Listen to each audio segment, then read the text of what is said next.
प्रधानमंत्री नरेंद्र मोदीजींची एनडीएच्या संसदीय दलाच्या नेतेपदी एनडीएच्या सर्व घटक दलांकडून नेतेपदी त्यांची निवड करण्यात आली सर्वानुमते।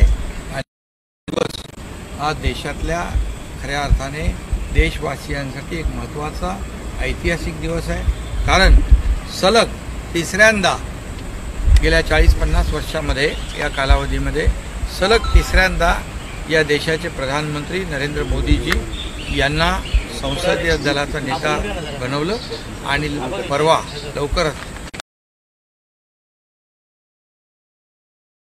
घटना आहे देशवासियांच्या साठी, कारण गेले 10 वर्ष आणि मी त्यांचं मनापासून अभिनंदन मगाशी भाषणात देखील केलेलं आहे, त्यांना शुभेच्छाही दिलेल्या आहेत। त्यांना पुन्हा एकदा अभिनंदन करतो, शुभेच्छा देतो, कारण 10 वर्षामध्ये जे काही विकासाचं पर्व आपण पाहिलं आणि पुन्हा 5 वर्ष या ठिकाणी एनडीएला संधी मिळते देशाला आर्थिक महासत्तेकडे घेऊन जाण्याचा, देशाला विकासाकडे घेऊन जाण्याचा, देश विकसित भारत करण्याचा, आत्मनिर्भर करण्याचा जो संकल्प घेतला त्यातले पुढची जी काही कामं आहेत या पुढच्या 5 वर्षांमध्ये होतील।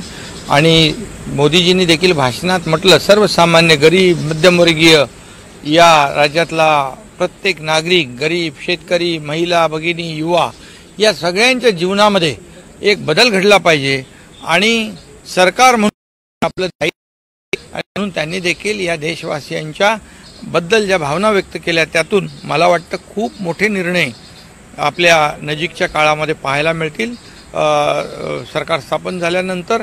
आणि खऱ्या अर्थाने सर्व समाजातल्या घटकांना न्याय देणारं हे सरकार एनडीएचं या ठिकाणी काम करेल अशा प्रकारच्या शुभेच्छा त्यांना मी दिलेल्या आहेत। तुमची एक स्वतंत्र मीटिंग देखील आहे जागा वाटपाच्या संदर्भात, मंत्रिपदाच्या संदर्भात, ती कधी आहे आणि काय? नाही, अरे पहिलं तर आम्हाला मोदी साहेबांना प्रधानमंत्री बनवायचं आहे, तो आमचं पहिलं प्राधान्य आहे। ते प्रधानमंत्री पदावर बसल्यानंतर बाकी सगळ्या गोष्टी होतील। अजून कुठली काही चर्चा नाही, या सगळ्या चर्चा तुम्हीच पसरवलेल्या आहेत, कुठं कोणाची चर्चा नाही, काही नाही। आणि मोदीजींनी भाषणात देखील सांगितलेलं आहे। आणि आम्ही शिवसेनेचं म्हणाल तर आमची शिवसेना आणि भाजपा ही गेल्या 25 वर्षाची वैचारिक युती आहे। बाळासाहेबांचं नाव देखील आदरणीय प्रधानमंत्री मोदयांनी आपल्या भाषणात घेतलं आणि त्यामुळे ही आमची वैचारिक युती, त्यामुळे ही देशाच्या विकासासाठी झालेली ही युती आहे। कुणाला काय मिळेल यापेक्षा देशाला काय मिळेल, या देशातल्या जनतेला काय मिळेल, हा देश पुढे कसं जाईल यासाठी सर्वजण एकत्र आले। महाराष्ट्राला विकासासाठी खूप अपेक्षा आहेत आणि मोदीजी नक्की महाराष्ट्राच्या सर्वांगीण विकासासाठी भरभरून योगदान देतील। यापूर्वी घोषणा दिल्या जात होत्या की मोदी सरकार यंदा एनडीए सरकार असंही म्हटलं जातं। मोदी सरकार पण म्हटलं आतमध्ये, मोदींच्या नावांच्या घोषणाही झाल्या, फिर एक बार मोदी सरकार, फिर एक बार एनडीए सरकार एकच आहे।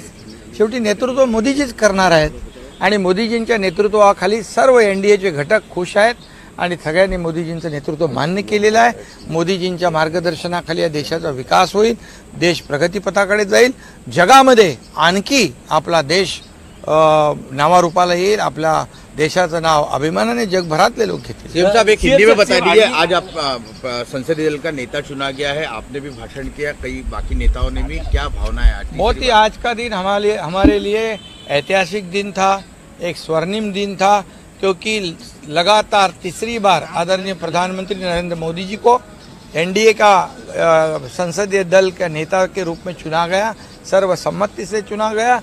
और ये आज देशवासियों के लिए बहुत बड़ा गर्व का और खुशी का दिन है, क्योंकि विपक्ष उनको बदनाम करके जो तरीके से नैरेटिव सेट कर रहे थे, झूठा उनको गलतफहमी फैला रहे थे, संभ्रम फैला रहे थे, उसको देशवासियों ने नकारा है और मोदी जी को स्वीकारा है। और इसलिए आज का दिन बहुत ही खुशी की बात है।